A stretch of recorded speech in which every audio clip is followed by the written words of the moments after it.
तो बेटा last class में ना हमने एक बहुत ही सिंपल सा चैप्टर स्टार्ट करा था which is capacities of party, right. अभी मैंने आपको कॉन्ट्रैक्ट के इंट्रोडक्शन कराया, उसके बाद मैंने ऑफर एंड एक्सेप्टेंस कराया, उसके बाद हमने कंसिडरेशन करा, उसके बाद लास्ट हमने करा था Suresh free consent, 5 topic coercion, undue, fraud, misrepresentation, mistake. और उसके बाद हम आ गए अपने चैप्टर नंबर 5 में, हम मेरे according, which is capacity of parties. क्या है बेटा? Capacity of parties. अब ये टॉपिक बेसिकली आपको इतनी सी बात बताता है कि एक कॉन्ट्रैक्ट को, वैलिड कॉन्ट्रैक्ट अगर आपको बनाना है तो कुछ स्पेसिफिक पार्टीज ही है जो कॉन्ट्रैक्ट में एंटर होने के कंपिटेंट या केपेबल है। मतलब अगर आप इन लोगों से कॉन्ट्रैक्ट करोगे तो ठीक है, अगर आपने ऐसे लोगों से कॉन्ट्रैक्ट कर दिया जो कॉन्ट्रैक्ट फॉर्म करने के इनकम्पिटेंट या इनकेपेबल है, तो उस केस में कॉन्ट्रैक्ट वैलिड नहीं बनता। और कॉन्ट्रैक्ट क्या बनता है वो हमें देखना है। और यहां पे लॉ ने एक्सप्रेसली 3 केस बताए हैं। Person which is competent for a valid contract, कौन से वो पर्सन है जो वैलिड कॉन्ट्रैक्ट के लिए कॉम्पिटेंट है? नंबर 1 क्या है बेटा? Person should be a major person. Second, person should be of sound mind and it is not disqualified by law. 3 लोगों को माना है कि कंपिटेंट है, मतलब अगर माइनर है तो इनकम्पिटेंट, अनसाउंड माइंड इनकम्पिटेंट है, डिस्क्वालिफाइड बाय लॉ इनकम्पिटेंट है। अब सबसे पहला और सबसे इंपॉर्टेंट पॉइंट जिससे बहुत ज्यादा केस स्टडी बेस आती है, डायरेक्ट कभी नहीं आया, ज्यादातर इससे केस स्टडी बनकर आई है, तो आपको सारे पॉइंट बहुत अच्छे से समझने हैं। और इस पॉइंट को जब हम पढ़ेंगे तो बुक में इसके जितने भी एग्जाम्पल और इलस्ट्रेशन है वो आपको होमवर्क में खुद से रीड करने हैं भाई। इन सारे एक एक पॉइंट पे बुक में एक एक एग्जाम्पल दिया हुआ, क्योंकि सुरेश केस स्टडी उन्हीं एग्जाम्पल से बनती है। ठीक है, मैं पहले बता दूं, इन दो स्टार्टिंग से मैंने ये करवाया, जो जो चैप्टर हम जैसे ही खत्म कर रहे हैं उसका होमवर्क है कि आपको घर जाके उसको रिवाइज करके एक बार बुक में सारे उसके इलस्ट्रेशन एग्जाम्पल पढ़ने। बुक से रीडिंग नहीं करनी, बस इलस्ट्रेशन होते हैं, इलस्ट्रेशन 1 2 3, उस चैप्टर के रिस्पेक्टिव इलस्ट्रेशन पढ़ने, दैट्स इट। ठीक है। अब हमने देखा effects of agreement with minor या माइनर का पोजीशन क्या है। तो पहली बात भैया याद रखना है, पहला पॉइंट, माइनर के साथ जब भी आप कॉन्ट्रैक्ट बनाओगे तो कॉन्ट्रैक्ट बनेगा void ab initio, which means void from the very beginning. Second point, क्या minor after attaining majority ratification कर सकता है? भैया माइनर को मेजॉरिटी लेने के बाद कोई रेटिफिकेशन अलाउड नहीं है, वो कॉन्ट्रैक्ट को साइन नहीं कर सकता from the backdate with same old terms condition, उसको न्यू कॉन्ट्रैक्ट ही फॉर्म करना पड़ेगा। पॉइंट नंबर 3, बेटा क्या माइनर कॉन्ट्रैक्ट में एंटर हो सकता है? हो सकता है, for the benefits only, as a beneficiary हो सकता है बिल्कुल, ठीक है, लेकिन उसमें कोई लाइबिलिटी नहीं होगी। पॉइंट नंबर 4, माइनर अपनी माइनॉरिटी को क्या करेगा हमेशा? प्लीड। वो चाहे फॉल्स इंफॉर्मेशन देखी मैं मेजर हूं, अपनी एज के बारे में झूठ बोल के भी कॉन्ट्रैक्ट में एंटर हो जाए, फिर भी बाद में वो बच जाएगा, उसकी कोई लाइबिलिटी नहीं बनेगी, वो माइनर को, माइनॉरिटी को प्लीड कर सकता है। पॉइंट नंबर 5, बेटा एस्टॉपल का रूल माइनर के केस में अप्लाई नहीं होता। एस्टॉपल क्या होता है बेटा? एक बार अगर आपने किसी पर्सन को प्रॉमिस कर दिया या उसे एक्नॉलेज कर दिया तो फिर आपको वो करना ही पड़ेगा, उसके लिए आप ही वो जो परफॉर्मेंस करोगे। लेकिन यहाँ पे जो रूल ऑफ एस्टॉपल है माइनर के केस में अप्लाई नहीं होता, माइनर एक्नॉलेज करके प्रॉमिस करके मुंह कर सकता है बाद में, कोई दिक्कत नहीं है। नेक्स्ट, कॉन्ट्रैक्ट ऑफ गार्जियन, बेटा माइनर जो है वो एक वैलिड कॉन्ट्रैक्ट में एंटर नहीं हो सकता, लेकिन वो हो सकता है इनडायरेक्टली अपने गार्जियन के हिस्से, लेकिन गार्जियन के एक्ट के लिए माइनर रिस्पॉन्सिबल नहीं होगा, ये याद रखिएगा। Next point, minor can not bind parent और गार्जियन। जैसे बेटा माइनर के एक्ट के लिए, गार्जियन के एक्ट के लिए माइनर रिस्पॉन्सिबल नहीं है, वैसे माइनर के एक्ट के लिए भी गार्जियन रिस्पॉन्सिबल नहीं होता, लेकिन वो लायबल हो सकता है ओनली अगर माइनर एक्ट कर रहा है एजेंट और पेरेंट, उनके कहने पे अगर माइनर चल रहा है तो भैया फिर तो आप गलत संगत दे रहे हो, आप रिस्पॉन्सिबल। इसके अलावा क्या माइनर एजेंट बन सकता है? बेटा एब्सोल्युटली, कॉन्ट्रैक्ट ऑफ एजेंसी में बताया कि माइनर एजेंट बन सकता है, लेकिन उसकी कोई प्रिंसिपल के रिलेटेड लाइबिलिटी नहीं होगी, ये तो हमें ऑलरेडी बताया। लाइबिलिटी फॉर टॉर्ट्स, बेटा टॉर्ट्स होते हैं पनिशेबल ऑफेंस, जो हार्मफुल एक्शन होता है किसी प्रॉपर्टी या पर्सन को पहुंचाते हो, उसके लिए माइनर हमेशा लाइबल होगा, हर चीज से बच जाता है, टॉर्ट्स नहीं कर सकता। Next, joint contract by minor and adult. तो बेटा अगर कोई माइनर और अडल्ट ने जॉइंट कॉन्ट्रैक्ट बनाया है तो उसके लिए पूरी रिस्पॉन्सिबिलिटी किसकी है? अडल्ट की, माइनर की कोई लाइबिलिटी नहीं बनती, पूरा रिस्पॉन्सिबिलिटी अडल्ट पे हो जाएगी। और लास्ट, सेकंड लास्ट पॉइंट जो मैंने बताया था, श्योरिटी फॉर अ माइनर, इसमें मैंने कॉन्ट्रैक्ट ऑफ गारंटी समझाया था आपको। प्रिंसिपल डेटर होता है, क्रेडिटर होता है, और एक होता है श्योरिटी। श्योरिटी डेटर के बिहाफ पे क्रेडिटर को गारंटी देता है कि अगर लोन इसने नहीं पे करा तो कौन पे करेगा? मैं। अब इसमें क्रेडिटर कभी माइनर नहीं हो सकता, डेटर कभी, डेटर जो है वो माइनर हो सकता है, श्योरिटी कभी माइनर नहीं हो सकता। ठीक है, तो याद रखिएगा, इससे भी आपका माइनर का कॉन्सेप्ट होता है, डेटर हमेशा ये बन सकता है, माइनर बन सकता है, लेकिन श्योरिटी का भी माइनर नहीं हो सकता। और minor as a share holder, again minor share hold नहीं कर सकता लेकिन अपने गार्जियन के थ्रू कर सकता है। और लास्ट, कोई स्पेसिफिक परफॉर्मेंस नहीं मांगेगा और माइनर कभी इंस्टॉलमेंट नहीं हो सकता। ये बेटा 12-13 पॉइंट है, बड़े आसान आसान। आपको कोई ऐसे 13 पॉइंट रटने नहीं है, आपको हर पॉइंट को अच्छे से समझना है, उसकी लैंग्वेज को लर्न करना है, क्योंकि केस स्टडी बनकर आएगी। आपको ऐसा क्वेश्चन नहीं आएगा कि 13 पॉइंट सुनाओ भाई माइनर ना, एक पॉइंट आएगा। अब आगे बढ़ रहे हैं बेटा, और माइनर का लास्ट पॉइंट जो सबसे ज्यादा इंपॉर्टेंट है उसको मैं डिस्कस कर रहा हूं, फिर माइनर का चैप्टर खत्म। पॉइंट नंबर 14, पहले ही बेटा बता रहा हूं, वेरी इंपॉर्टेंट कर लीजिए आप इसे,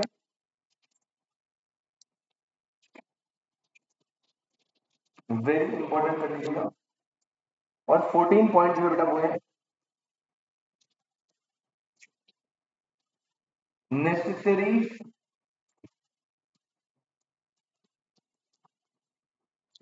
सप्लाइड टू अ माइनर।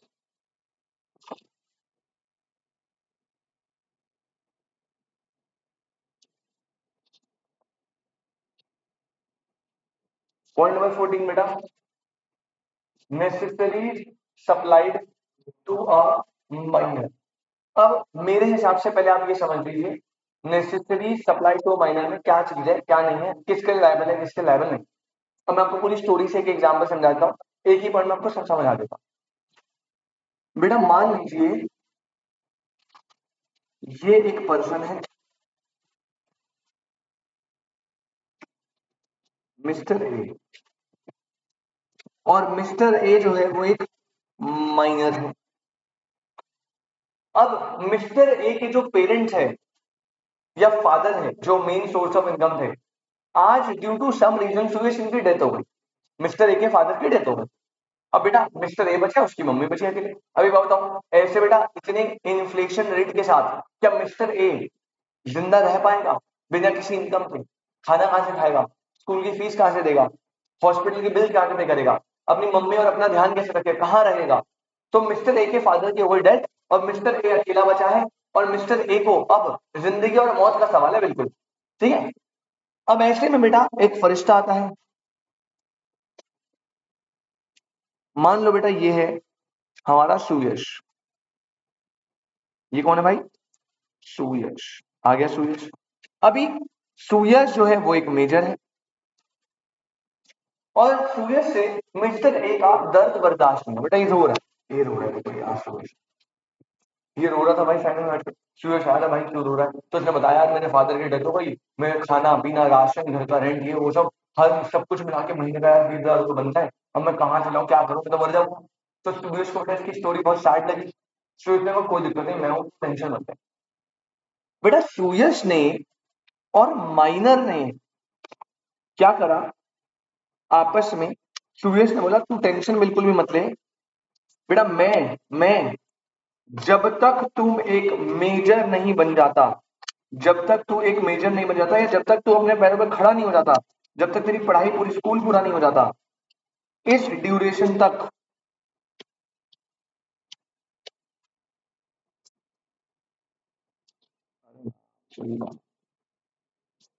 मैं तेरे को सारी नेसेसरीज सप्लाई करूंगा। ये मेजर ने किसको बोला? माइनर। सारी नेसेसरीज।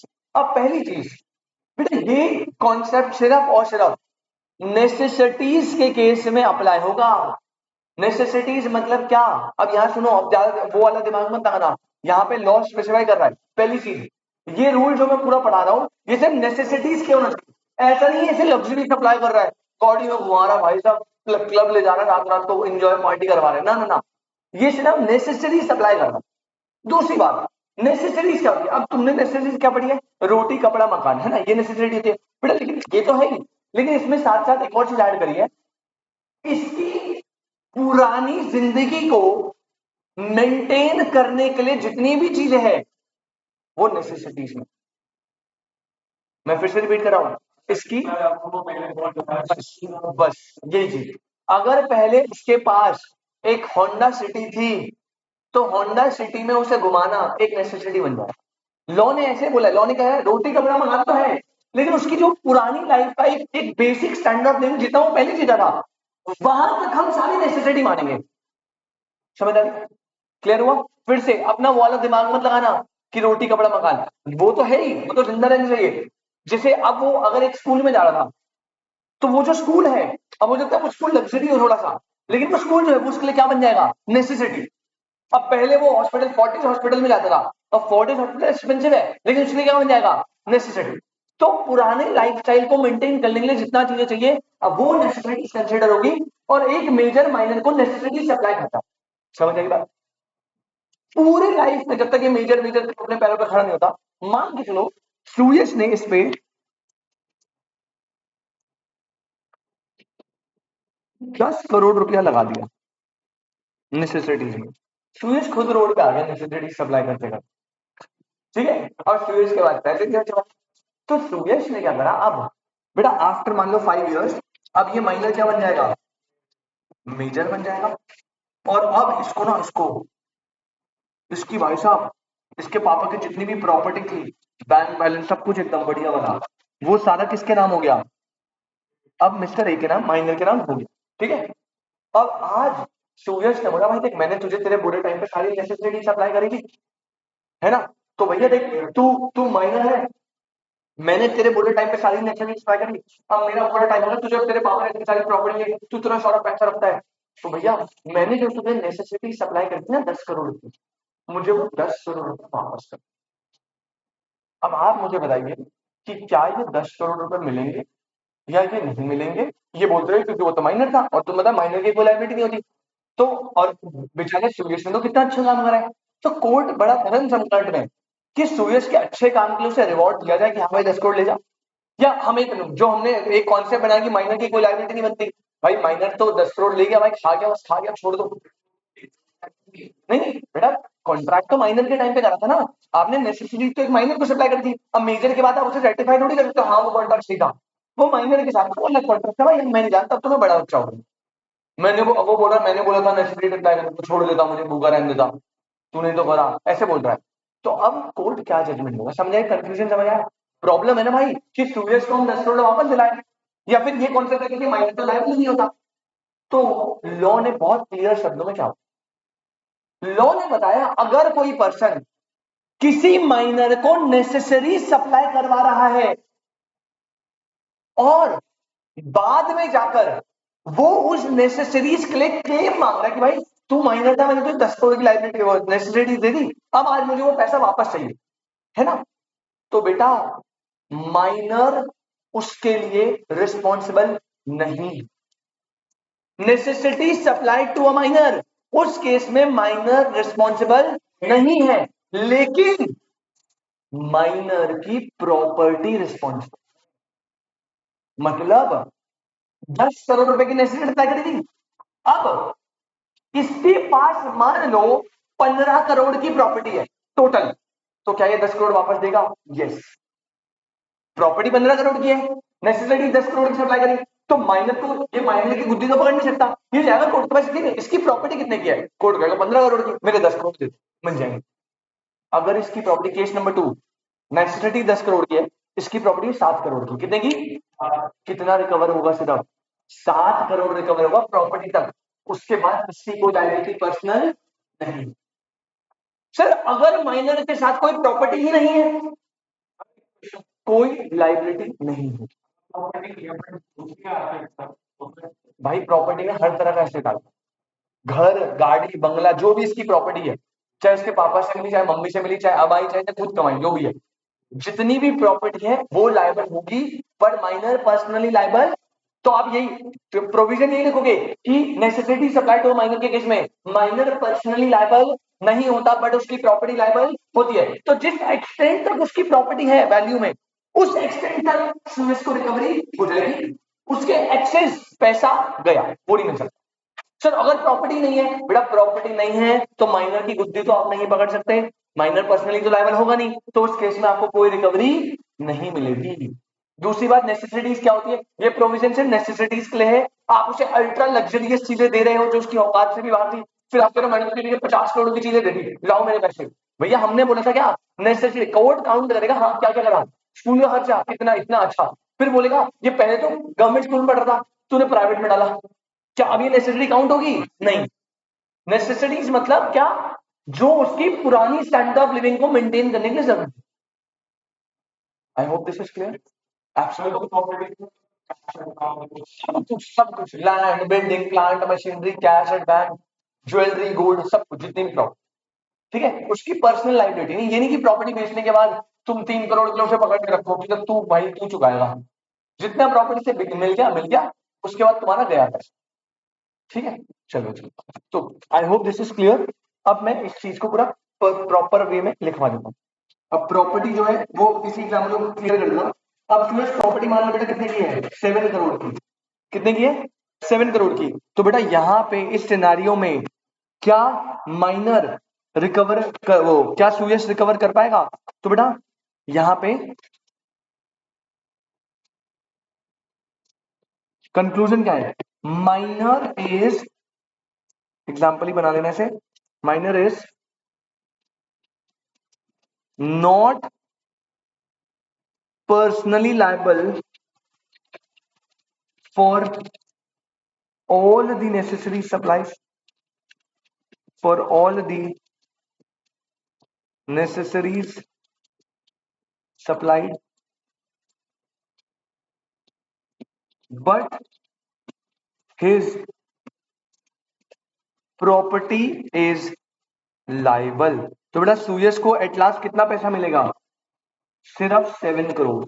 बाकी 3 करोड़ उसका लॉस हो गया, जो भी समझ लो आप। आई होप संदीप क्लियर है बेटा ये पॉइंट। चल अब इसी पॉइंट को हम अच्छे से लिख देते हैं कि ये क्या बोलने की कोशिश कर रहा है। ठीक है, 5-6 पॉइंट है, फटाफट लिखते हैं।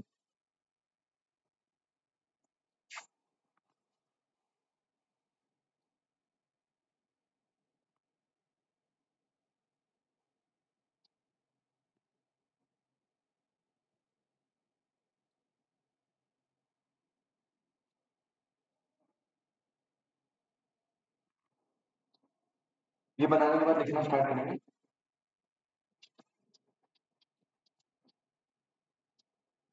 नेसेसरीज मींस, प्रॉपर ऐसे ही आंसर लिखना है बेटा, सारे पॉइंट यही होने चाहिए। Those things that are essentially needed, that are essentially needed by a minor, comma, they cannot be, sorry, they cannot include luxury or costly or unnecessary item,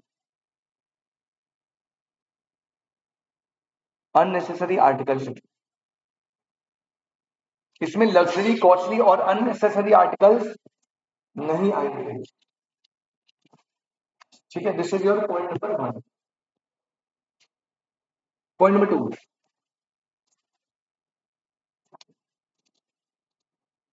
necessaries are all such things as reasonable person, as reasonable persons would supply to an infant in that class of society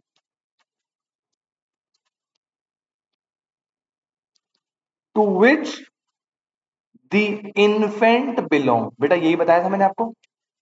अरे मतलब अगर कोई बेटा अमीर अमीर है बच्चा, तो आप उसे सरकारी स्कूल में पढ़ाओगे, वो गलत बात हो जाएगी। तो आप अगर उसे नॉर्मल एक प्राइवेट स्कूल में पढ़ा रहे हो, तो कोर्ट से नेसेसिटी मांगेगा, क्योंकि उसे प्राइवेट से आप सरकारी में डालोगे तो उसके लिए ड्रास्टिक चेंज हो जाएगा ना।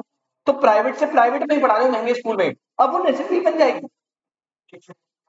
अब तू प्राइवेट स्कूल में पढ़ रहा है, अगर मैं तुझे सरकारी स्कूल में डालूंगा तो तेरे लिए ड्रास्टिक चेंज होगा ना। अब तुझे प्राइवेट स्कूल में है तो तेरे लिए प्राइवेट स्कूल में, महंगे स्कूल में पढ़ना क्या बन गई है, नेसेसरी बन गया है। तुझे वही इन्वायरमेंट चाहिए। अब मैंने कोर्ट को बोला जी मैंने इसके 10 लाख की एजुकेशन पे खर्चा करा। कोर्ट ने कहा 10 लाख कैसे, मैंने कहा जी बच्चा पहले 10 लाख के स्कूल में पढ़ता, मैंने 10 लाख में मेंटेन करा। तो कोर्ट कहा चलो भाई इसे नेसेसरी माना। अब कोई बच्चा है वो सरकारी स्कूल में पढ़ रहा है, 200 रुपए फीस है उसकी, अब मैं उसको 50 लाख के स्कूल में डाल दूं और ये बोल के कि जी मैंने तो 50 लाख के स्कूल में डाला, मुझे इसकी प्रॉपर्टी से दिलवाओ पैसा।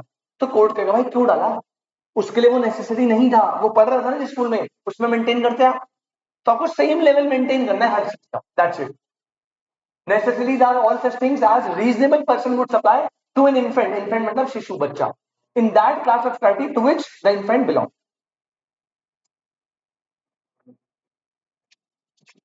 Point number 3, examples: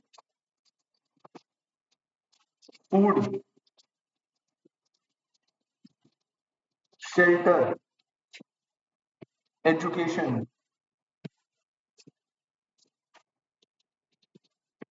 funeral ceremonies, health, etc. हाँ।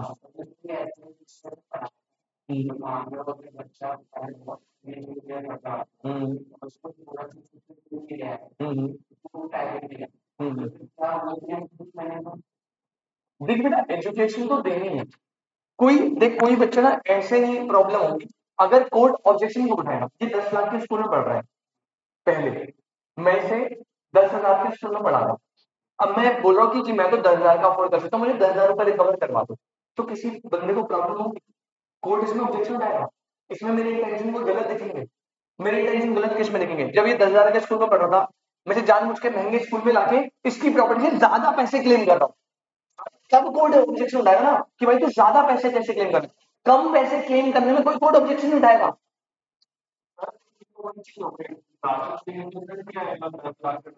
हाँ हाँ हाँ, बट प्रॉब्लम क्या है, अगर मैं 10, भाई मैं अफोर्ड 10,000 का कर पा रहा था, मैंने 10,000 में डाल दिया, अब मैं इसकी प्रॉपर्टी से क्लेम करूंगा 10,000 रुपए, तो प्रॉपर्टी से 10,000 रुपए क्लेम करने में किसी को कोई प्रॉब्लम नहीं होगी, ना इसको ना कोर्ट को। कोर्ट कहेगा चल भाई समझ सकते हैं, लेकिन लोग ऐसा प्लान कर सकते हैं कि मैंने संदीप को एक अच्छी स्कूल में पढ़वाया, उसका बिल आया मान लो 10,000 से 2 लाख रुपए, लेकिन मैं प्रॉपर्टी से मांग रहा हूँ 20 लाख रुपए। तो लोग ऐसा महंगे स्कूल में जाल के ज्यादा पैसे क्लेम करने के चक्कर में अफोर्ड फ्रॉड कर सकते थे। तो कोर्ट वहां पे, जब आप अपर सेगमेंट में जाओगे ना, जब आप अच्छे गुड दोगे तब ऑब्जेक्शन उठेगा, लोअर गुड में तो आप पैसा कम क्लेम करोगे प्रॉपर्टी से, तो कोई कोर्ट को प्रॉब्लम नहीं है। समझ लो, इंटेंशन समझो, दिक्कत कब आएगी। Example this etcetera, that is आएगी, that is necessary necessaries are decided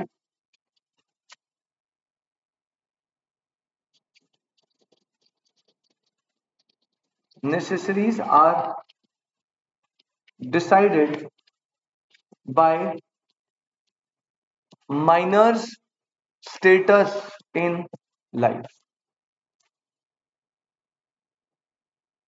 ये हो गए आपके 3 पॉइंट। नेक्स्ट आओ point number 4, a minor is or a minor or his guardian cannot be held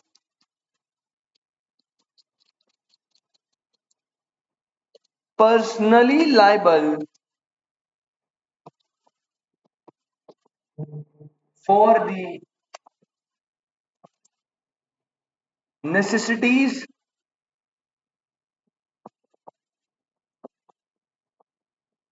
supplied to the minor or any other person whom such minor is legally bound to support। बेटा पहली चीज जो आपको highlight करके रखनी है ध्यान से, माइनर और उसका guardian can not be held personally liable. Personal liability तो बनती ही नहीं है, बात खत्म। केस स्टडी ऐसी है कि जैसे मैंने एग्जांपल दिया था, तो बताओ कितना लायबल है बेटा, सिर्फ इतना लायबल है, इतनी प्रॉपर्टी है। तो अब ये इसी तरीके से आंसर करना है, बिल्कुल इसी स्ट्रक्चर में। 4 पॉइंट हो गए। नेक्स्ट लिखो पॉइंट नंबर 5।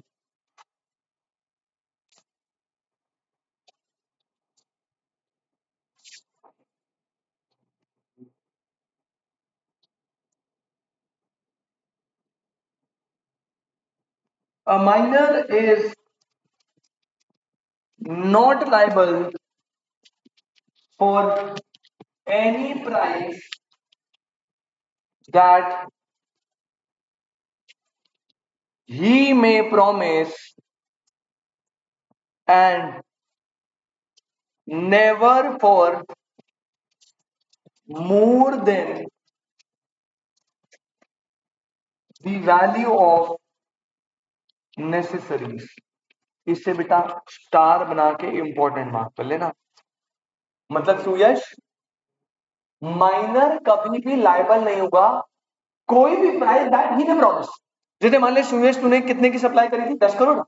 अब जो तू सप्लाई करेगा, संदीप ने कहा भैया यार आप बहुत अच्छे हो, मैं ना आपको 10 करोड़ के बदले 20 करोड़ दूंगा।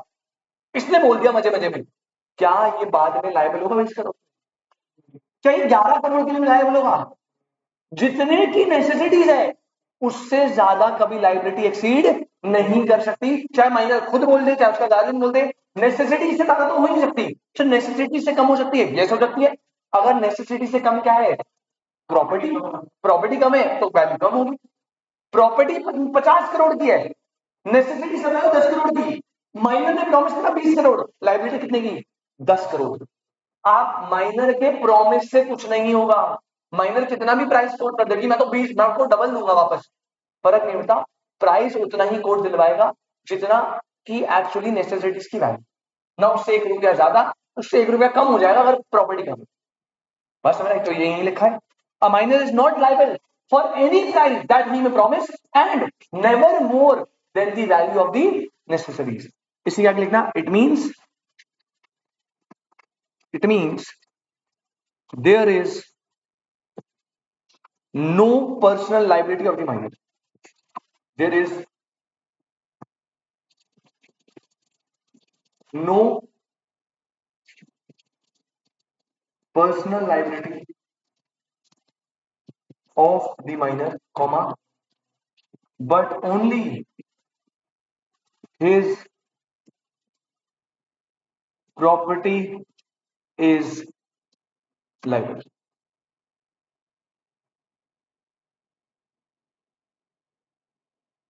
अंडरलाइन कर लेना, no personal liability, only his property is liable.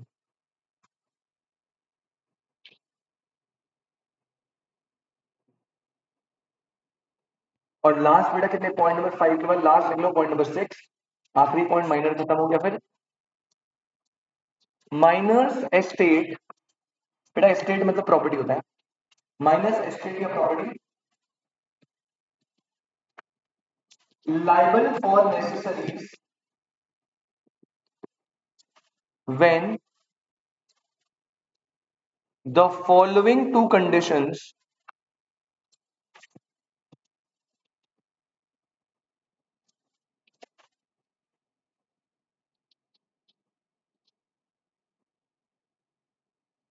are satisfied। Sandeep, minor कभी पर्सनल लायबल नहीं होगा, सिर्फ क्या लायबल होगी उसकी? एस्टेट या प्रॉपर्टी। और प्रॉपर्टी भी तब लायबल होगी जब दो कंडीशन सेटिस्फाइड। प्रॉपर्टी भी तब लायबल होगी जब दो कंडीशन सेटिस्फाइड है। सर कौन कौन सी?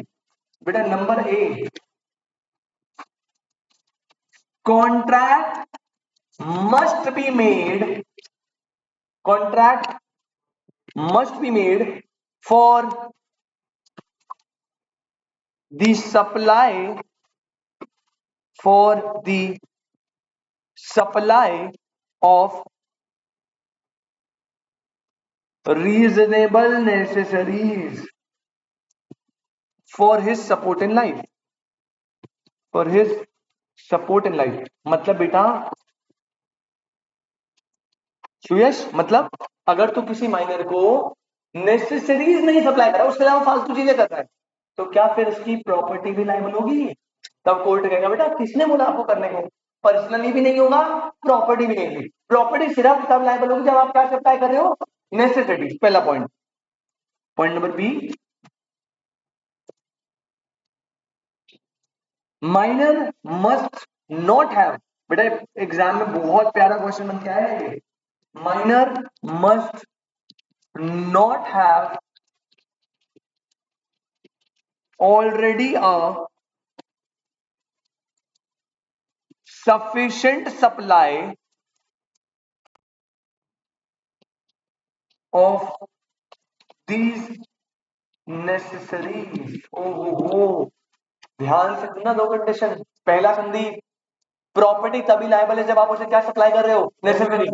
अच्छा एक बात बता संदीप, तेरे पास लाइफ टाइम तक के लिए खाना है और मैं तुझे खाना दे रहा हूँ, खाना दे जा रहा हूँ, खाने दे जा रहा हूँ, necessity necessity necessity.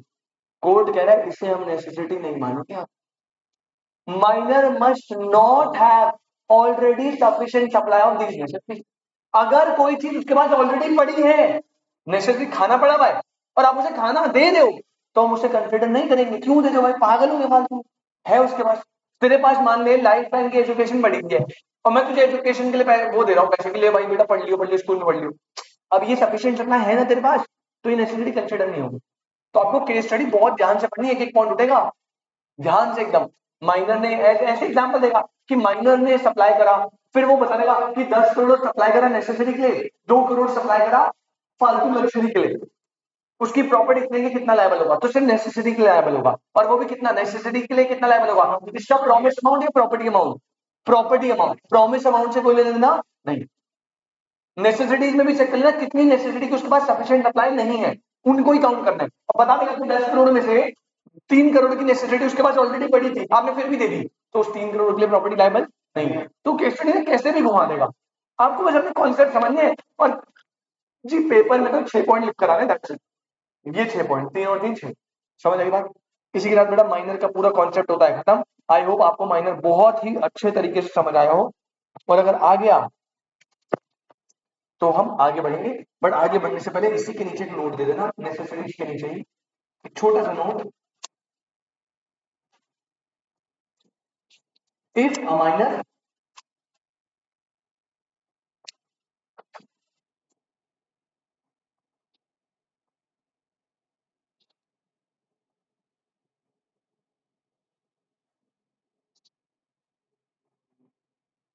if a minor is having no property, comma, then no recovery can be made। बेटा अगर प्रॉपर्टी नहीं है तो फिर रिकवरी भी नहीं। That's it। इसी के साथ हमने पूरा का पूरा पहला पॉइंट, अभी अभी हमारा पहला पॉइंट डन हुआ है। पहला पॉइंट क्या चल रहा था, person should be of major person, ठीक है, person should be major person. उसमें हमने पहला 3 पॉइंट थे बेटा, 1 2 3। अभी हमने सुरेश कौन सा करा है, 1। अब मैं सेकंड पे आ रहा हूँ बेटा, आप हेडिंग डालो point number 2।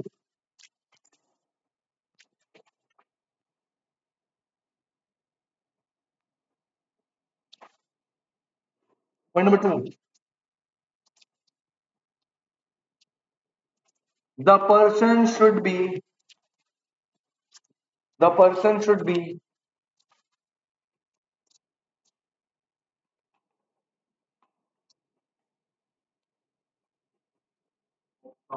Of sound mind.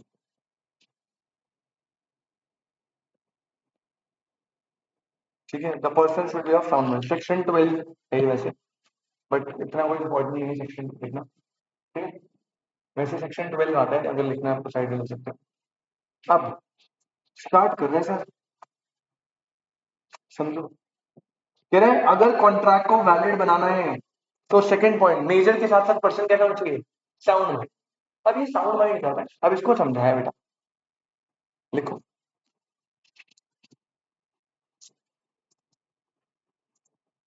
According to the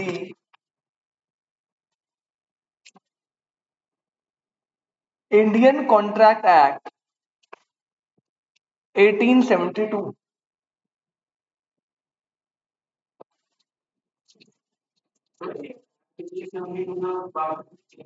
नहीं, अमेंड नहीं हुआ। अमेंड छोटी छोटी होते रहते हैं अमेंडमेंट, लेकिन उससे ईयर चेंज नहीं होता।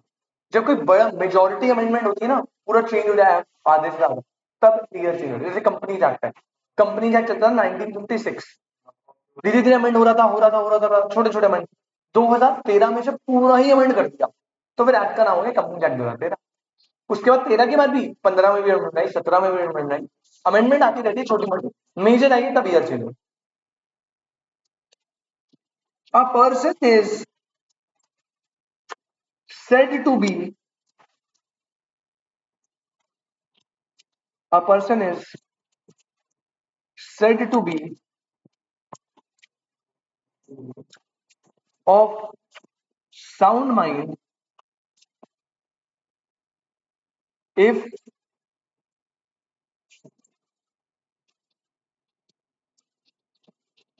at the time of contracting, comma, number one, अगर एक पर्सन को साउंड माइंड कब मानेंगे, if at the time of contracting, number one, he is able to understand, he is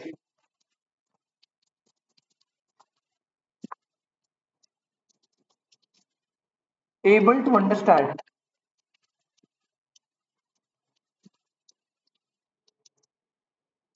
the terms and conditions of the contract, comma, and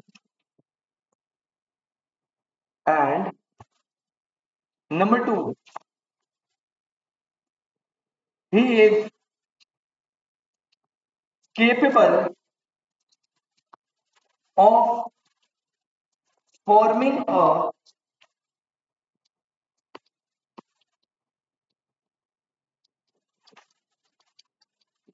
rational judgment।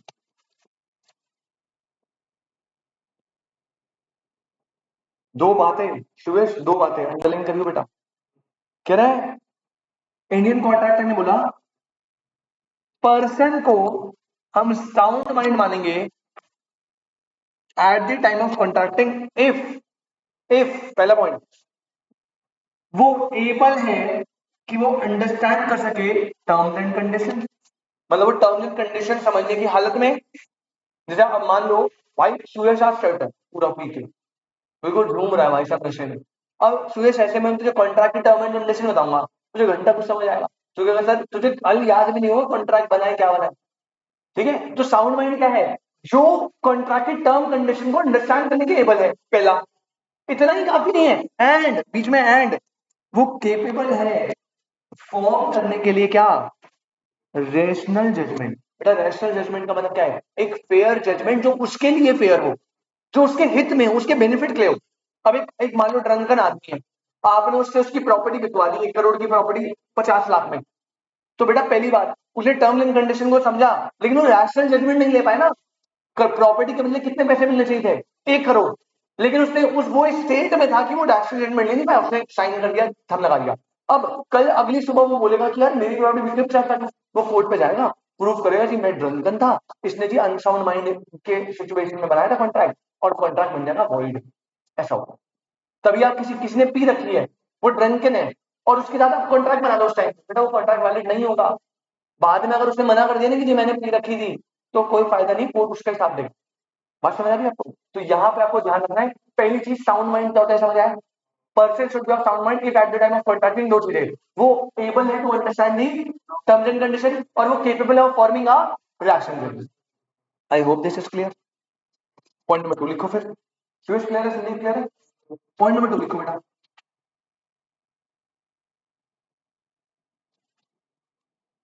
position of unsound mind person,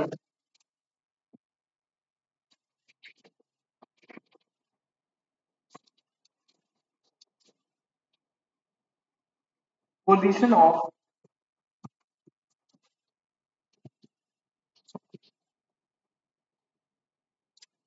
unsound mind person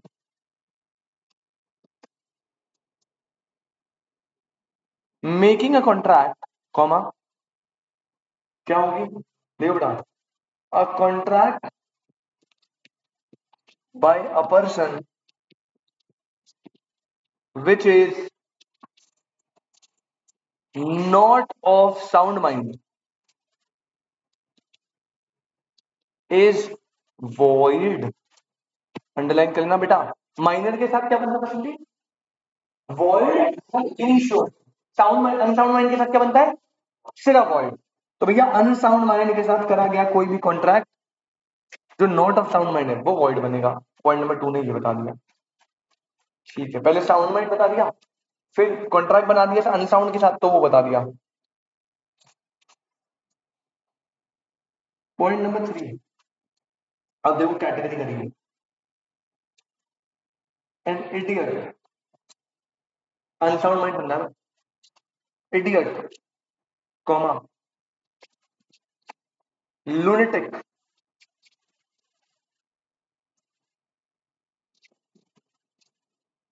comma drunken और unsound mind person is treated as incompetent to enter into a valid contract। बेटा क्या क्या बता दिए? Idiot, lunatic, drunken और unsound mind किसी भी तरीके से। अब थोड़ा सा बता दूं मैं, इडियट जो होता है ना बेटा, इडियट, इडियट को आप ब्रैकेट में ऊपर लिख लेना, ये होता है permanent illness of mind. Permanent illness of mind. और संदीप लूनेटिक जो होता है ना, वो होता है टेम्पररी इलनेस ऑफ। जैसे आपको कोई एक्सीडेंट चोट वोट लग गई तो अगर आप टेम्पररी बेसिस पे पागल हो तो लूनेटिक है। इडियट होता है परमानेंटली पागल, बचपन से बेटा पागल है, अजीब सी हरकतें करता है। ड्रंकन तुम्हें बताइए जो तुम लोग हो, ठीक है, रात को बात पीने के बाद। और कोई भी अनसर्टेन पर्सन उसको ट्रीटेड मानेंगे क्या? Incompetent to enter into a valid contract. ठीक है, लास्ट पॉइंट लिखा अनसाउंड माइंड का। अब इसमें थोड़ा आपको सोच विचार करना पड़ेगा, थोड़ा सा इसमें फोकस करना है। ठीक है, पॉइंट नंबर 4 लास्ट पॉइंट है, खत्म point. A person who is, a person who is, अब ध्यान से जैसे लिख रहा हूं वैसे लिखना। पहला, generally of unsound mind,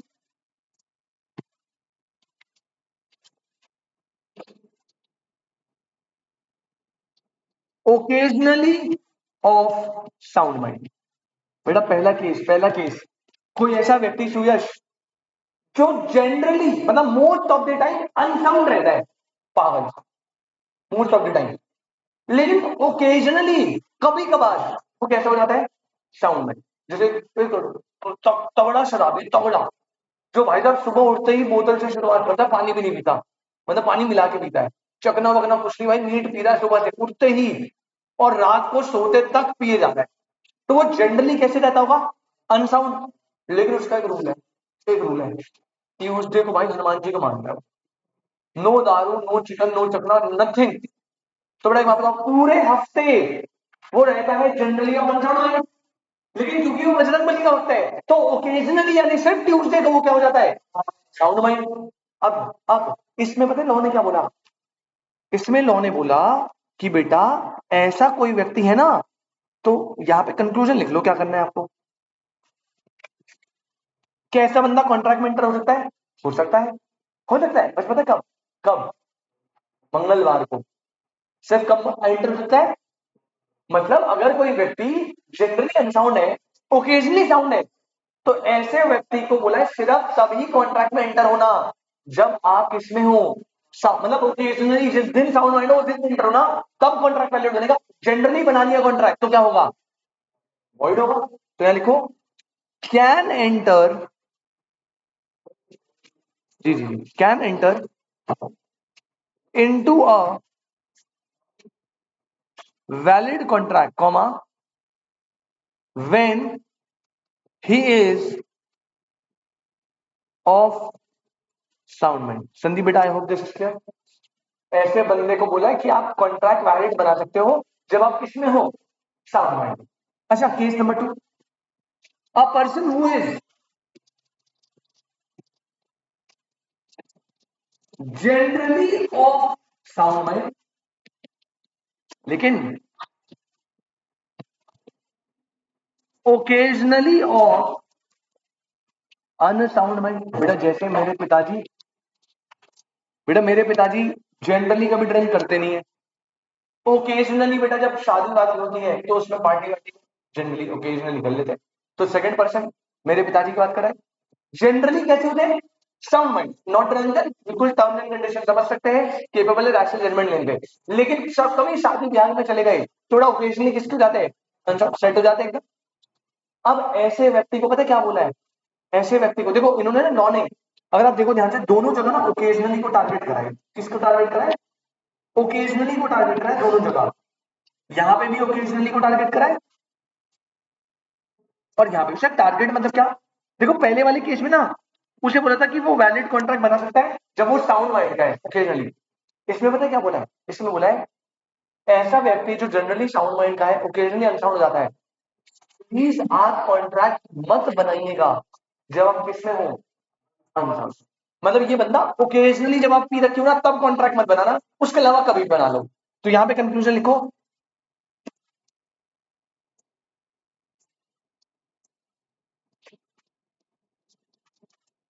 cannot makes cannot make a valid contract when he is of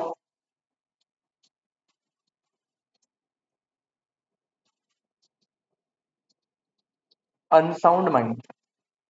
I hope बेटा दिस इज क्लियर। इस पहले वाले बंदे को कॉन्ट्रैक्ट वैलिड बन जाएगा बेटा सिर्फ तब बनाना जब आप साउंड माइंड के हो। दूसरे वाले बंदे को बेटा कभी भी कॉन्ट्रैक्ट वैलिड नहीं बनेगा जब आप अनसाउंड के हो। दोनों साइड ओकेजनली पे ध्यान देना, ठीक है, इसे ओकेजनली ही बनाना है और इसे ओकेजनली नहीं बनाना। दैट्स इट, ये आपका पूरा अनसाउंड माइंड का पैराग्राफ होता है, खत्म। अब आपको समझ आ गया चैप्टर में माइनर सबसे इंपॉर्टेंट क्यों है। वे देख रहे थे पूरा चैप्टर ही माइनर पे था, ये आधा पेज हुआ होगा आपका, आधा एक पेज, अगला वाला और छोटा आधा पेज के बराबर। तो माइनर से ही कैसे देते, मैं ये नहीं बोल रहा इससे आने सकती, बिल्कुल आ सकती है, बस इसमें कंटेंट थोड़ा कम है तो हमारी डिफिकल्टी नहीं है इसमें ना। ठीक है, पहला हो गया, दूसरा हो गया, अब लास्ट कौन सा बचा है, share component, person should be not disqualified by, disqualified by law नहीं होना चाहिए। तो आ जाओ बेटा पॉइंट नंबर 3 पे,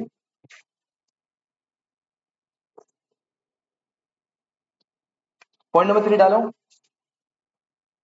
the person should not be disqualified, point number 3, the person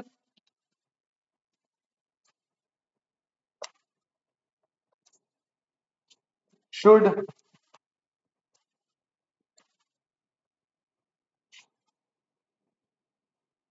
not be disqualified under any other law।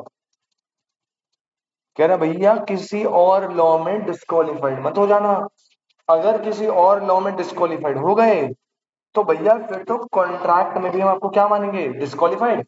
और डिस्क्वालिफाइड व्यक्ति हमेशा इनकम्पिटेंट माना जाएगा। क्या माना जाएगा, इनकम्पिटेंट। तो 3 बता दिए, person should be a major person, minor नहीं चलेगा, person should be of sound mind, unsound mind होगा नहीं चलेगा। तीसरा, person should not be disqualified under any other law, अगर डिस्क्वालिफाइड हुआ तो नहीं चलेगा। अब सर ये क्या है, तो बेटा इसमें हम थोड़ा सा लिख लेते हैं, आपको समझ आ जाएगा। आप लिखना, sometimes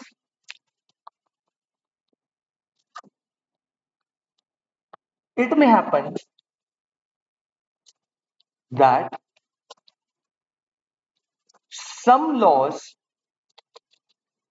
restrict a person, some laws restrict a person to enter into a contract, comma, then that person is also restricted under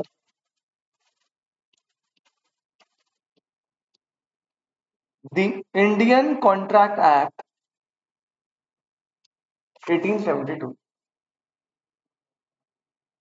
then that person is also restricted under the Indian Contract Act 1872. Point number two, contract by such person who is disqualified by law are void. तो बेटा याद रखना, minor के case में अकेला void ab initio बनेगा। जब भी एग्जाम में वॉइड एब इनिशियो हो गया दिमाग में सीधा माइनर, और बाकी दोनों केस में सिर्फ क्या बनेगा, वॉइड। तो कह रहे कई कई बार कुछ अदर लॉ में किसी पर्सन को रिस्ट्रिक्ट कर देते हैं। अब वो कैसे होगा मैं अभी एग्जांपल देता हूँ, ठीक है। तो उसे हमने कॉन्ट्रैक्ट में भी रिस्ट्रिक्टेड माना है, और ऐसा कोई भी पर्सन जो डिस्क्वालिफाइड बाय एनी लॉ, तो उसे क्या माना जाएगा, कॉन्ट्रैक्ट को वॉइड। उसके साथ कॉन्ट्रैक्ट मत बनाएगा, वैलिड नहीं बनेगा। सर एक बार बताओ तो ये कौन से बंदे हैं, तो बेटा देखो, following are the persons disqualified by law, following are the persons. अब आपको ना इसी में से एक केस स्टडी में यही दे देगा वो एग्जांपल एक बंदा, और आपको बोलेगा कि इसके साथ हमने ऐसे कॉन्ट्रैक्ट बना लिया, ये हो गया वो क्या, कॉन्ट्रैक्ट सही चल रहा है, बताओ वैलिड है वॉइड। आपको देखना भाई क्या है, फॉलोइंग आर दी पर्सन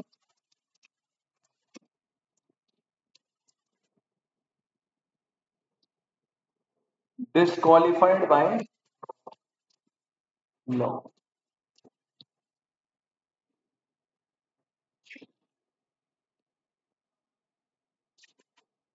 लिखेंगे बेटा, number one, alien enemy, alien enemy. ये बेटा जादू की बात नहीं कर रहे, कहीं तुम वो सोच रहे हो, मैं बता दो कौन। सेकंड, हाँ धूप वाला नहीं है बेटा, और मैं तो वैसे भी रोहित हूँ, मेरे पास ही आएगा। Insolvent person. Number three, company cannot make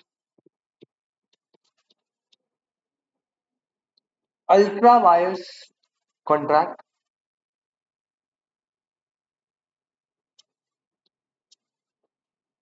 number four,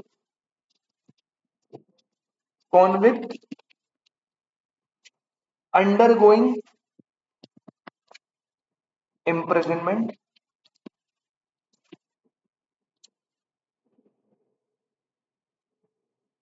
convict undergoing imprisonment. Number five,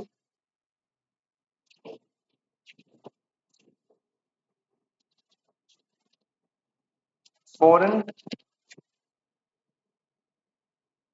deployed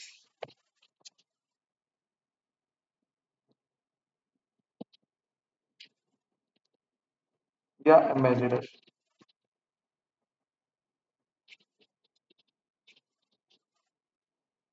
अब देखो, इनको ना लॉ ने डिस्क्वालिफाइड मान दिया है। अब आप उसके पीछे कोई अच्छा रीजन समझो या बुरा रीजन जो भी है, डिस्क्वालिफाइड है, इनके साथ कॉन्ट्रैक्ट नहीं बना सकते। सबसे पहला एलियन एनिमी। बेटा मान लीजिए चाइना और इंडिया की वॉर स्टार्ट हो गई, अब जितने भी चाइना और इंडिया के कॉन्ट्रैक्ट है वो अपने आप अवॉइड कर जाएंगे ट्रेडिंग के। और जैसे मैं कोई चाइना की कंपनी उससे रॉ मटेरियल खरीद रहा था, उन्हें सामान बेच रहा था, वॉर इनिशिएट होते ही अपने आप सारे कॉन्ट्रैक्ट अवॉइड, क्योंकि वो हमारा एलियन एनिमी बन गया, डिस्क्वालिफाइड है ना। एलियन एनिमी के साथ आप कॉन्ट्रैक्ट नहीं बना सकते जब तक गवर्नमेंट की परमिशन हो, पहली चीज समझ। दूसरा, इनसॉल्वेंट पर्सन, एक ऐसा व्यक्ति जो इनसॉल्वेंट है, मतलब जिसका दिवालिया निकला पड़ा है। बेटा देखो, कॉन्ट्रैक्ट बनाओगे तो कॉन्ट्रैक्ट में पेमेंट एंड परफॉर्मेंस आती है। अब अगर आप ऐसे व्यक्ति के साथ बनाओ जिसके पास पैसे ही नहीं है, फिर बाद में वो तुम्हें पैसे देगा नहीं, फिर तुम कोर्ट के पास रोते रोते आओगे, और कोर्ट क्या करेगा, जब वो पहले से इंसॉल्वेंट है तो कोर्ट कैसे पैसे निकलवाएगा। तो पहले ही कोर्ट ने बोल दिया कि इंसॉल्वेंट पर्सन को क्या माना है, डिस्क्वालिफाइड, मत बनाना, पहले बता रहा हूं मत बनाना। Third point, company cannot make ultra vires contract. बेटा इसे स्टार बना लो, जब कंपनीज एक्ट पढ़ाऊंगा ना, 6 नंबर का क्वेश्चन आता है अल्ट्रा वायरस, अलग ही टॉपिक है। अल्ट्रा वायरस पता है क्या होता है? सिंपल शब्द में बताओ, ये एक लैटिन वर्ड है, ऊपर लिख लेना ब्रैकेट में, जिसका मतलब होता है beyond the power. Ultra vires एक लैटिन वर्ड है जिसका मतलब होता है बेटा क्या? Beyond the powers. अब ये कॉन्सेप्ट में ना हम पता है क्या पढ़ेंगे जब कंपनी ऐसे आपको पढ़ाऊंगा पूरा अच्छे से, पूरा एकदम बढ़िया देख के। ये कॉन्सेप्ट कहता है कि एक जो कंपनी है ना, उसकी ना कुछ पावर्स होती है, कुछ लिमिटेशंस होती है। आपको पता है कंपनी की पावर कहाँ लिखी जाती है? एक document called MOA, memorandum of association. पता था आपने? नहीं, मैं बताता हूँ। वैसे तुमने सीएससी में पढ़ा होगा ये, MOA AOA, memorandum of association, article of association. तो जब भी कोई कंपनी बनती है ना, तो हर कंपनी का सबसे पहले एक लाइफ गिविंग डॉक्यूमेंट होता है, दैट्स कॉल्ड एमओए। एमओए में सब कुछ लिखा होता है, मतलब एमओए में ना पॉइंट्स होते हैं। पॉइंट नंबर 1 होता है नेम क्लॉज, कंपनी का नाम क्या होगा, एमओए में लिखा होता है। फिर सेकंड होता है सिचुएशन क्लॉज, कि कंपनी का रजिस्टर्ड ऑफिस कहाँ है, दिल्ली में, मुंबई में, राजस्थान, रजिस्टर्ड ऑफिस होगा ना, कोर हेड ऑफिस। फिर थर्ड आता है ऑब्जेक्ट क्लॉज, कंपनी क्या करेगी, क्या पावर है कंपनी की। कंपनी शू के बिजनेस में जाएगी, शू को मैन्युफैक्चर करेगी, शू को क्लीन करेगी, क्लोथिंग ब्रांड में जाएगी, एक्सेसरी ब्रांड में जाएगी, उसके ऑब्जेक्ट क्या होंगे, ऑब्जेक्टिव क्लॉज। फिर आता है कैपिटल क्लॉज, मतलब कंपनी पैसा कहां से ला रही है, ओनर्स ने कितना दिया, पब्लिक से इशू कितना करा, लोन कितना लिया, सारा कैपिटल लाएगी। ऐसे करके एमओए में कंपनी की सारी डिटेल लिखी होती है। जब भी आपको कंपनी इनकॉर्पोरेट करनी होती है ना गवर्नमेंट से, तो सबसे पहले फॉर्म तो भरनी है, उसके साथ आपको क्या लगाना पड़ता है, एमओए। तो सारे फॉर्म प्लस एमओए अटैच करोगे जब इंटरमीडिएट में जाओगे ना, ये तुम्हारा चैप्टर है, पूरा पूरा चैप्टर है इसके ऊपर लॉ में। उसका चैप्टर का नाम है इनकॉर्पोरेशन ऑफ कंपनी। तो जब एक कंपनी को हमें इनकॉर्पोरेट करना, तो जब तुम सीए बनोगे, तुम्हें क्या लगता है क्या करोगे तुम? रिटर्न फाइल नहीं करता सीए, तो चेले चपाटे करते हैं। सीए करता है company incorporation, tax compliance, audit. तो उसमें एक बहुत मेजर, वैसे तो वो सीएस वालों का काम होता है ये में, लेकिन सीए भी कर सकता है कंपनी इनकॉर्पोरेशन। अब जैसे एक बंदा है, उसने कहा जी मुझे अपनी कंपनी खोलनी है, तो ऐसे बोलने थोड़ी खुलती है, गवर्नमेंट के फॉर्म भरने पड़ेंगे ना, आई 32, आई 33, आई 34, एमओए एओए सब बना के, सब अटैच करके फिर गवर्नमेंट को देना पड़ता है, तब इनकॉर्पोरेशन होता है। तो बेसिकली क्या होता है, हर कंपनी की जो पावर है वो लिखी होती है उसके एमओए में। अब जैसे सुरेश तेरे एमओए में लिखा है कि तू फोन बनाने की कंपनी है, तो बेटा क्या तू वॉच बना सकता है? जब आपके एमओए में पावर दिए कि आप फोन बनाने की कंपनी हो, तो क्या मैं वॉच बना सकता हूं? नहीं बना सकता ना। मतलब आपने एमओए में जो पावर लिखी है उसके बियॉन्ड कोई काम कर दिया, मतलब आपने अल्ट्रा वायरस एक्ट कर दिया। ये होता है इसका। बात समझ आई? जैसे कंपनी कंपनी के कैपिटल क्लॉज में लिखा है कि कंपनी पैसा उठा सकती है सिर्फ और सिर्फ पब्लिक से, या सिर्फ और सिर्फ बैंक से। एक पावर दी कि बैंक से ही पैसा आएगा, और आपने पब्लिक से पैसा उठा लिया, तो ये पावर के बियॉन्ड चले गए ना। बैंक से बोला था आपने, पब्लिक से उठा लिया, कौन सा एक्ट कर दिया, अल्ट्रा वायरस। तो बेटा कंपनी अल्ट्रा वायरस एक्ट होते हैं, वो वॉइड होते हैं उसमें। अगर वो कर दिया तो वो डिस्क्वालीफाइड हो जाएगी, फिर वो कॉन्ट्रैक्ट वैलिड नहीं होता, वॉइड होता है। वहां पे पढ़ेंगे आगे तक। फिर बेटा मान लो तुम काला पानी की जेल काट रहे हो, अब सुरेश ने भाई 4 बंदों का मर्डर कर दिया, और सुरेश जेल में है। अब जेल के अंदर जाके मुझसे कॉन्ट्रैक्ट बना रहा हूं, भाई कॉन्ट्रैक्ट बनाते तू मेरे को परफॉर्मेंस दो, मैं तेरे को परफॉर्मेंस। पागल है क्या? कोई भी कन्विक्ट है जो इम्प्रिजनमेंट में अंडर गोइंग है, जेल खत्म नहीं हुई, सजा के दौरान है, उसको लॉ ने क्या माना है, डिस्क्वालीफाइड। मत बनाओ भाई, तू मुझे ले लो, मत बनाना। और लास्ट बेटा, फॉरेन डिप्लॉयड, फॉरेन एम्बेसडर्स, इनके साथ भी आप नॉर्मली कॉन्ट्रैक्ट नहीं बना सकते। इनके पास स्पेशल राइट्स होते हैं, स्पेशल पावर होती है। आपको पता है इनका इनका सिस्टम ही अलग चलता है। एम्बेसीज, पता है ना एम्बेसडर्स कौन होते हैं? अब जैसे गाड़ियां चलती है ना, कभी देखना ब्लू नंबर प्लेट्स होती है कुछ गाड़ियों में, जिन भी जैसे नॉर्मली व्हाइट होती है, टैक्सीज की येलो होती है, ईवी की ग्रीन होती है। जिन भी नंबर प्लेट में ब्लू होता है और व्हाइट से लिखा होता है, वो फॉरेन डिप्लॉयड की कार होती है। इनके पास स्पेशल पावर होती है, स्पेशल सिक्योरिटी। ये मतलब इंडिया के लिए बहुत क्रूशियल बंदे होते हैं। इनको कुछ भी हो जाता है ना, तो गड़बड़ हो जाती है। बेसिकली होते क्या है, ये जैसे आपको पता है ना, इंडिया में सारी कंट्री की एम्बेसीज होती है ना। इंडिया में आपका चाइनीज एम्बेसी भी होगी, कोरियन एम्बेसी होगी। तो वहां से कुछ बड़े बड़े ऑफिसर्स यहाँ आते हैं उन एम्बेसीज को हेड करने के, उन्हें बोलते हैं फॉरेन डिप्लॉयड या फॉरेन एम्बेसी। तो इनके साथ भी नॉर्मली आप कॉन्ट्रैक्ट नहीं बना सकते, गवर्नमेंट अपना अलग से बनाती है, वो अलग चीज है। नॉर्मली आप नहीं बना सकते, इन्हें डिस्क्वालीफाइड मानो नॉर्मल कॉन्ट्रैक्ट। क्लियर है? तो ये बेटा कुछ लिस्ट है जो लोग डिस्क्वालिफाइड माने गए हैं।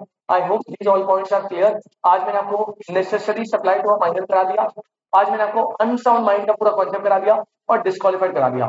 इसी के साथ पूरा कैपेसिटीज ऑफ पार्टीज क्या होता है, खत्म। अब हमारा अगला चैप्टर है lawful object and lawful consideration. ठीक है, तो बेटा देख मैं बताता हूँ, पहले वाले चैप्टर में पहला था ऑफर एक्सेप्टेंस, फिर सेकंड था कंसिडरेशन। ये दोनों तीनों मिस करे थे। जो स्टार्टिंग में 7 या 6 या 7 लेक्चर होंगे। नहीं नहीं नहीं, नौ जो तो मैंने तुझे भेजी ना उसमें फ्री कंसेंट भी है पूरा, तो लास्ट के 2-3 तो तूने देखे होंगे, जितने भी देखे उन्होंने सारे भेज दिए। तो ऑफर एंड एक्सेप्टेंस कंसिडरेशन ये थोड़ा छोटा है, तो आया फ्री कंसेंट है, फ्री कंसेंट कैपेसिटीज, उसके बाद अगला है लॉफुल ऑब्जेक्ट लॉफुल कंसिडरेशन, उसके बाद अगला है परफॉर्मेंस, उसके बाद अगला है ब्रीच, ब्रीच के बाद है कंटेंजेंट एंड क्वासी, और फिर है स्पेशल वन। तो there are total 9 chapters according to me. Book में क्या करा है, फ्री कंसेंट और कैपेसिटीज को मिला के लिखा हुआ है, तो वो थोड़ा उनका अलग चलेगा, बट ऐसे ही सेशन में भाई हो तो सारे जाएंगे हमें 9, और इसी में टाइम लगेगा आराम से, क्योंकि आप पहली बार लॉ पहली बार पढ़ रहे हो, तो मैं इसमें आराम से पेज से चल रहा हूँ, मुझे कोई जल्दीबाजी नहीं करनी। जब एक बार लॉ को पढ़ने का तरीका डेवलप हो जाएगा ना, तो आप देखो धीरे धीरे सिलेबस खींचेगा। पहले जो चैप्टर में एक दिन में तीन क्लास में चैप्टर करते हैं, 2 क्लास में हो रहा है। ठीक है, जब आप एक रिदम में आ जाता है ना, बच्चा पहली बार लॉ पढ़ रहा है, अगर मैं इनिशियली खींचना चालू कर दूं तो आपको होगा नहीं। तो इनिशियली अभी धीरे धीरे स्पीड पकड़ेंगे पकड़ेंगे, जब कॉन्ट्रैक्ट खत्म हो जाएगा उसके बाद अलग स्पीड आएगी। फिर कुछ जैसे एलएलपी जैसे टॉपिक हो सकता है मैं बुक से ही मार्क करवा दूं, क्योंकि उसमें कुछ है नहीं, 10-15 पन्नों का एक चैप्टर 10 नंबर का आता है, कुछ भी नहीं है, इतना इजी। अगर आपको पार्टनरशिप कंपनी आ गया, सब कुछ आ गया आपको, तो एक पेज पकड़ेंगे। टेंशन मत लेना कि सर अभी तक तो पहला ही चैप्टर चल रहा है, इतना टाइम हो गया, कैसे होगा। कॉन्ट्रैक्ट में टाइम लगता है, वो ऐसा ही है। एक बार जब आपने कॉन्ट्रैक्ट कर लिया, उसके बाद अपने आप आप अच्छे से पेज पकड़ो। ठीक है, बहुत बढ़िया।